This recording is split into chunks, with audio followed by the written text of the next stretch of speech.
Hello friend, स्वागत है आप सबका नेट एजुकेशन ज्ञान चैनल पर। और आज हम पढ़ने वाले हैं वेदांत दर्शन के बारे में। तो वेदांत दर्शन को जानने से पहले हम जान लेते हैं कि वेदांत दर्शन की शुरुआत किसने की और वेदांत दर्शन जो है इसका सबसे ज़्यादा नाम किसके साथ जोड़ा जाता है। तो शुरू करते हैं वेदांत दर्शन के बारे में। और इसके पहले अगर आपको हमारा वीडियो पसंद आए तो हमारे चैनल को लाइक कीजिए, हमारे वीडियो को लाइक कीजिएगा, चैनल को सब्सक्राइब करना मत भूलिए। तो फिर शुरू करते हैं। वेदांत वेदांत दर्शन जो है इसका अगर ओरिजिन देखें तो हम बादरायण के ब्रह्मसूत्र से माना जाता है। जो बादरायण ने ब्रह्मसूत्र लिखा था जो कि 4 अध्याय में बटा हुआ है, वहाँ से इसका ओरिजिन माना जाता है। और इस वेदांत दर्शन का सबसे ज़्यादा पालन पोषण किया तो इसके कुछ संप्रदाय हुए हैं बादरायण के वेदांत के। उन्हीं में से एक भगवान शंकराचार्य जिनका दर्शन है अद्वैत वेदांत, उससे हुआ है। इसकी बहुत सारी शाखाएं हैं, जैसे कि शुद्धाद्वैत है, बलम्भाचार्य का, द्वैतवाद है, मध्वाचार्य का, निम्बार्काचार्य का है, द्वैताद्वैत। तो इस प्रकार से कई सारे इसके संप्रदाय हैं, लेकिन सबसे ज़्यादा अद्वैत वेदांत माना जाता है। और उसी में वेदांत दर्शन को बहुत ज़्यादा उसने आगे बढ़ाया है। तो वेदांत दर्शन जो है, वेदांत का अगर अर्थ हम देखें तो वेद धन अंत, अर्थात वेदांत की शुरुआत वहाँ से होती है जहाँ पर वेदों की चर्चा समाप्त होती है। और वेदों की चर्चा समाप्त होती है मोक्ष पर। वेद कितने प्रकार के हैं? तो 4 प्रकार के जो वेद हमारे होते हैं, ऋग्वेद, यजुर्वेद, सामवेद, अथर्ववेद। और इन्हीं वेदों में इनकी चर्चा अगर हम लास्ट में देखें तो मोक्ष पर समाप्त होती है। भगवान शंकर ने प्रस्थानक त्रयी पर अपना भाष्य लिखा था। प्रस्थानक त्रयी क्या है? तो उपनिषद, श्रीमद् भगवद गीता, ब्रह्मसूत्र, और उसी पर अपना उन्होंने भाष्य लिखा, जिस भाष्य को कहा जाता है शारीरक भाष्य। और उसी शारीरक भाष्य में इन्होंने अद्वैत वेदांत को डिस्क्राइब किया है, इसके बारे में बतलाया है। तो इस दर्शन को जानने से पहले हम जानते हैं कि भगवान जो शंकराचार्य हैं उन्होंने किस प्रकार से इस दर्शन की शुरुआत की। और जब ये दर्शन की चर्चा शुरुआत मोक्ष पर होती है, तो मोक्ष तक पहुंचने के लिए भगवान शंकर ने किन साधनों को बताया है कि मनुष्य किस प्रकार से मोक्ष को प्राप्त कर सकता है, अपने अल्टीमेट ट्रुथ को प्राप्त कर सकता है। वेदांत दर्शन भारतीय दर्शन की वो विचारधारा है जो इस ब्रह्मांड को ब्रह्म, ईश्वर द्वारा निर्मित मानती है। यानी ये जो हमारा संसार है, ब्रह्मांड है, किसके द्वारा निर्मित है? ईश्वर द्वारा निर्मित है। और यह मानती है कि ब्रह्म नित्य है और यह वस्तु जगत अनित्य है। यह ब्रह्म को इस सृष्टि की स्थिति, उत्पत्ति तथा लय का कारण मानती है। मतलब जो ये हमारी सृष्टि है, संसार है, इसकी उत्पत्ति कैसे हुई? तो इसकी उत्पत्ति हुई ब्रह्म से। ब्रह्म के द्वारा ही इस संसार की उत्पत्ति हुई। और आत्मा को ब्रह्म का अंश मानती है। इनकी जो तत्व मीमांसा है, जब हम आगे पढ़ेंगे तत्व मीमांसा को, तो भगवान शंकर ने इसमें सिर्फ मूल एक तत्व यानी ब्रह्म को माना और ब्रह्म का अंश माना है आत्मा को। ब्रह्म का अंश माना है आत्मा को। इसी आत्मा को ब्रह्म से वो मिलाना चाहते हैं, लेकिन इसको मिलाने के लिए इसके बीच में बहुत सारी बाधाएं आती हैं। जैसे जब भी हम कभी एक अच्छा कार्य करने चलते हैं, तो अच्छा कार्य करने के लिए क्या होता है? हमारे बीच में बहुत सारी बाधाएं आती हैं। वैसे ही हम इस संसार में आए हैं। इस संसार में आने के पश्चात हमारा एक जो अंतिम सत्य है मोक्ष की प्राप्ति, उसको पाने के लिए यानी अपने अच्छे कार्य को पाने के लिए हमारे बीच में बाधा आ जाती है। और बाधा वो कौन सी होती है? माया, माया रूपी बाधा आ जाती है। हम इस संसार में माया में फंस जाते हैं। माया जैसे कि उसमें जो हमने सांख्य दर्शन में पढ़ा था, पुरुष और प्रकृति, प्रकृति के समान है माया। इसके अंदर 3 गुण हैं। 3 गुण कौन कौन से होते हैं? तमोगुण, रजोगुण, सतोगुण। आवरण की शक्ति, वस्तु के यथार्थ स्वरूप का जो आवरण होता है उसे हम तमोगुण बोलते हैं। रजोगुण कौन सा होता है? विक्षेप शक्ति, वस्तु में अन्य वस्तु का जब आरोप होता है उसे हम रजोगुण बोलते हैं। सतोगुण यथार्थ और परिवर्तित शक्ति, यथार्थ वस्तु का मान। तो इस प्रकार से माया में जो ये 3 गुण हैं, उन्हीं 3 गुणों से हम इस संसार में लिप्त हो जाते हैं और अपने अल्टीमेट ट्रुथ को भूल जाते हैं, नित्य अनित्य के भेद को भूल जाते हैं, परा अपरा के ज्ञान को भूल जाते हैं। तो इन सभी चीज़ों से दूर हटाकर हमें एक बार फिर से ब्रह्म में लीन होने के लिए भगवान शंकर ने कुछ उपाय बताए, इसके कुछ साधन बताए। जैसे कि साधनों में उन्होंने कौन कौन से साधन बताए हैं, तो साधन बताए, एक प्रत्यक्ष साधन बताया है कि हम इस संसार को प्रत्यक्ष अपनी ज्ञानेंद्रियों के द्वारा जो ज्ञान प्राप्त करते हैं उसके माध्यम से, प्रत्यक्ष साधन के माध्यम से, प्रत्यक्ष ज्ञान के माध्यम से ईश्वर को प्राप्त कर सकते हैं। और दूसरा इन्होंने बताया कि अनुमान लगा जो होता है, जो पूर्व ज्ञान पर हमारे आधारित होता है। और अर्थपति बताया कि जैसे मान लीजिए हम उस चीज़ के बारे में सोचते हैं, जैसे हम कहते हैं वो व्यक्ति बहुत मोटा है, तो लेकिन ये दिन में तो नहीं खाता है, तो ये मोटा कैसा, तो हम सोचते हैं जरूर ये रात में खाता होगा। तो इस प्रकार से इन ज्ञान के माध्यम से हम ब्रह्म तक पहुंच सकते हैं। और फिर इन्होंने अनुपलब्धि बताया। अनुपलब्धि जैसे उस वस्तु के यहाँ के पर ना होने पर भी हमें उस चीज़ का आभास होता है, वो होता है अनुपलब्धि शब्द। जब हम किसी भी वस्तु को शब्दों के माध्यम से डिस्क्राइब करते हैं, उसे शब्द बताया। तो इस प्रकार से हम ज्ञान तक पहुंच सकते हैं, इन 6 साधनों में से हम ज्ञान तक पहुंच सकते हैं।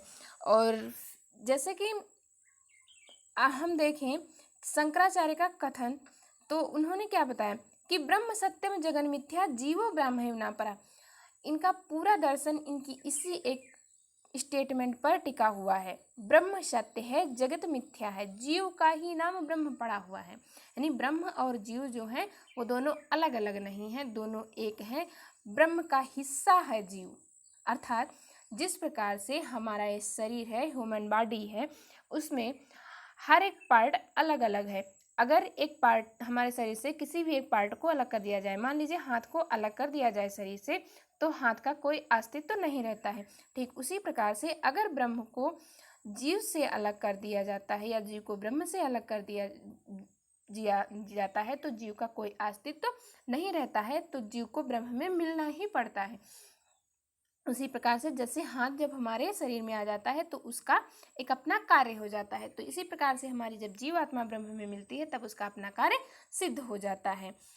शंकराचार्य के और इसके अलावा कुछ और भी चीज़ें इन्होंने बताई कि अगर हम अपने अल्टीमेट ट्रुथ को प्राप्त करना चाहते हैं तो हमें ज्ञान योग, कर्म योग, राजयोग और भक्ति योग के माध्यम से ज्ञान को प्राप्त कर सकते हैं। और इन राजयोग, भक्ति योग को प्राप्त करने के लिए जो हमने आपको भी 6 साधन बताए, उन 6 साधनों का प्रयोग कर सकते हैं। प्रत्यक्ष, अनुमान, अर्थपति, अनुपलब्धि, शब्द। तो इस प्रकार से हम अपने ज्ञान को प्राप्त कर सकते हैं। अद्वैत वेदांत में अगर हम शैक्षिक चिंतन देखें तो ब्रह्म तत्व की खोज अद्वैत वेदांत का शैक्षिक लक्ष्य है। शिक्षा ज्ञान की प्राप्ति का साधन है, उसके अज्ञान को निवृत्ति माध्यम है। वेदांत की तत्व मीमांसा, अभी जैसा कि हमने आपको तत्व मीमांसा के बारे में थोड़ा बताया, चलिए आगे हम आपको पढ़ के बता देते हैं। शंकर ने इस ब्रह्मांड के मूल में केवल ब्रह्म की सत्ता स्वीकार की। उनकी दृष्टि में ब्रह्म ही अंतिम सत्य है। ब्रह्म अनादि है, अनंत है, निरंकार है।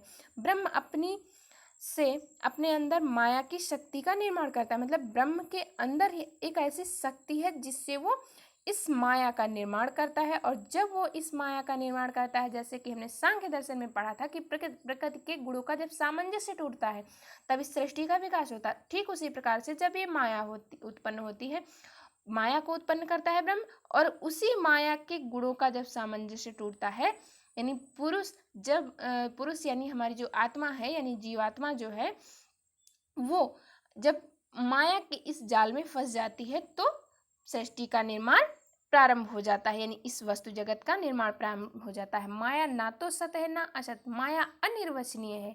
माया कोई सत्य नहीं है, ना तो कोई सत्य है, इसका एक अनिर्वचनीय, ये एक भ्रामक सत्य है। कैसा सत्य है? तो भ्रामक सत्य। इसे कहा गया है अनस्युत यथार्थ है माया। माया में 3 गुण, जैसा कि हमने आपको पहले बताया, सतगुण, रजगुण, तमगुण है। अब इसकी हम देखते हैं ज्ञान मीमांसा। तो वेदांत दर्शन की ज्ञान एवं तर्क मीमांसा।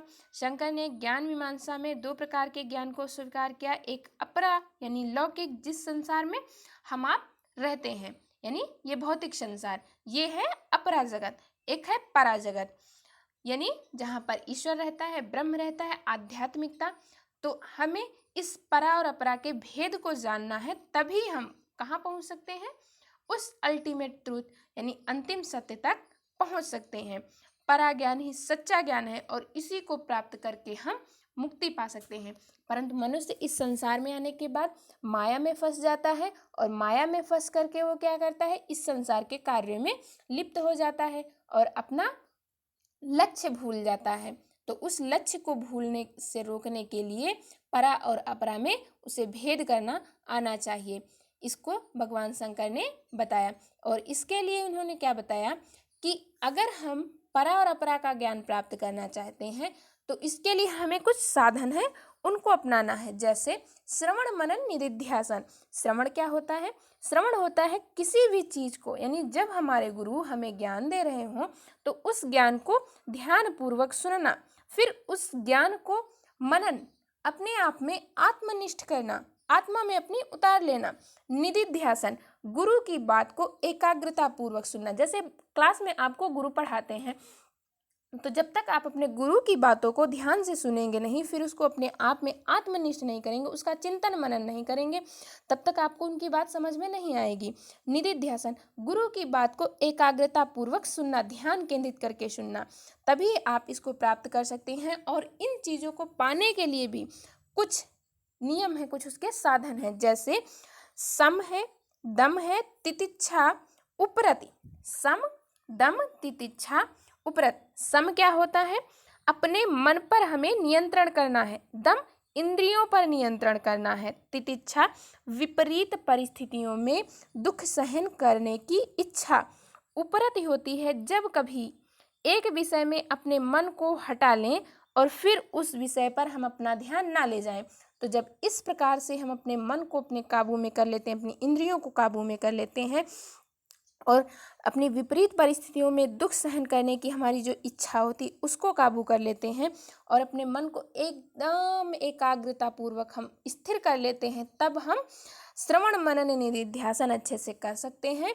और श्रवण मनन निधिध्यासन करने के पश्चात ही हम अपना जो अल्टीमेट ट्रूथ है वहाँ तक पहुँच सकते हैं। वेदांत दर्शन की मूल्य मीमांसा। मूल्य मीमांसा, शंकर ने मनुष्य जीवन के दो रूपों को विभाजित किया, अपरा और परा। शंकर का विश्वास है कि जो मनुष्य अपने वर्ण कर्म को जितनी ईमानदारी और निष्ठापूर्वक करेगा वह व्यवहारिक जीवन में उतना ही सफल होगा। मुक्ति के दो स्वरूप बताए उन्होंने। दो स्वरूप कौन कौन से होते हैं? तो दो स्वरूप होते हैं, जीवन मुक्ति और विदेह मुक्ति। जीवन मुक्ति क्या होती है और विदेह मुक्ति क्या होती है? तो जीवन मुक्ति वो होती है कि जीवन जीते हुए कर्म फल के प्रति अनासक्त होकर सुख दुख से मुक्त होने से है। विदेह मुक्ति से तात्पर्य ब्रह्म तत्व की प्राप्ति से, जिसके बाद मनुष्य इस संसार के आवागमन से छूट जाता है, मुक्त हो जाता है, उसे कहते हैं विदेह मुक्ति।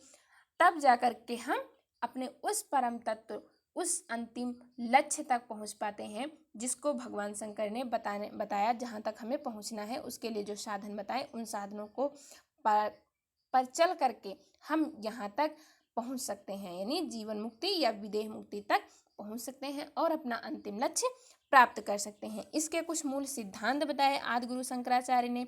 जैसे उन्होंने कहा कि यह ब्रह्मांड ब्रह्म ईश्वर द्वारा निर्मित है, यह ब्रह्म जगत में ब्रह्म विशिष्ट है, आत्मा ब्रह्म का अंग है, मनुष्य अनंत ज्ञान एवं शक्ति का स्रोत है, मनुष्य का विकास उसके संचित प्रारब्ध या संचयी मन कर्मों पर निर्भर करता है, मनुष्य जीवन का अंतिम उद्देश्य मुक्ति है, मुक्ति के लिए ज्ञान योग, कर्म योग, भक्ति योग आवश्यक है, ज्ञान के लिए हमें श्रवण मनन निधिध्यासन करना चाहिए, उत्तम श्रवण मनन निधिध्यासन के लिए साधन चतुष्टय। साधन चतुष्टय कौन से होते हैं?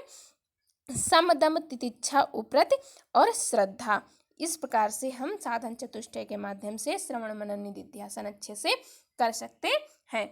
श्रद्धा क्या होती है? तो श्रद्धा होती है छात्र का अपने गुरु पर अटूट विश्वास हो, जिससे कि वो उसके विश्वास को कोई तोड़ ना सके, तभी हम अच्छे से अपना श्रवण मनन निधिध्यासन कर सकते हैं।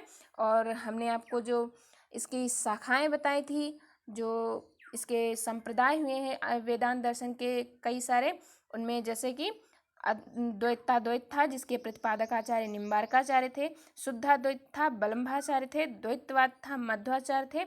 विशिष्टाद्वैत था जिसके प्रतिपादक आचार्य रामानुजाचार्य थे।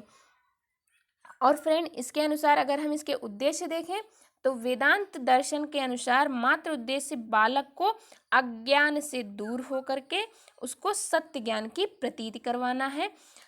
वेदांत दर्शन परा और अपरा के भेद को बताना चाहता है। वेदांत दर्शन का पाठ्यक्रम देखें तो इसका पाठ्यक्रम होता है आत्मिक और व्यवहारिक, परमार्थिक और व्यवहारिक। जो ब्रह्मचर्या से संबंधित लौकिक पाठ्यक्रम और ईश्वर लीला की अभिव्यक्ति से संबंधित होना चाहिए। और इसके लिए इन्होंने कुछ विधियां भी बताई हैं आचार्य शंकराचार्य ने, जैसे अध्यारोप विधि है, अपवाद विधि है। तो हम अध्यारोप विधि को जानते हैं। अध्यारोप विधि क्या होती है? तो ब्रह्म तत्व का अभ्यास अध्यारोप विधि में होता है। ब्रह्म तत्व का हमें अभ्यास, आत्मा ही शरीर है, आत्मा ही मन है, आत्मा ही बुद्धि है, आत्मा ही समस्त पदार्थ है। तो ये होती है हमारी अध्यारोप विधि। फिर अपवाद विधि, इस विधि में युक्ति के आधार पर सिद्ध किया जाता है कि आत्मा ना तो शरीर है, ना मन है और ना ही बुद्धि है। शिक्षक एवं वेदांत दर्शन, तो शिक्षक कैसा होना चाहिए वेदांत दर्शन के अनुसार? तो शंकराचार्य ने अद्वैत वेदांत के अनुसार शिष्यों को ब्रह्म ज्ञान प्रदान करने वाला शिक्षक ब्रह्मज्ञानी होना चाहिए। बालक कैसा होना चाहिए वेदांत दर्शन के अनुसार? तो अद्वैत वेदांत के अनुसार प्रत्येक बालक में अनंत ज्ञान के भंडार हैं तथा उनमें जो भी शारीरिक, मानसिक, बौद्धिक विभिन्नताएं हैं उनके कर्म जनित फलों का परिणाम है। विभिन्नताएं मिथ्या तथा आत्मिक रूप में समान है। अनुशासन कैसा होना चाहिए वेदांत दर्शन के अनुसार? तो वेदांतिक अनुशासन आत्मसंयम अनिवार्य मानता है। इस प्रकार से वेदांत दर्शन आज यहीं पर समाप्त होता है। अगला दर्शन हमारा भारतीय दर्शन से बौद्ध दर्शन होगा। और तब तक के लिए नमस्कार फ्रेंड।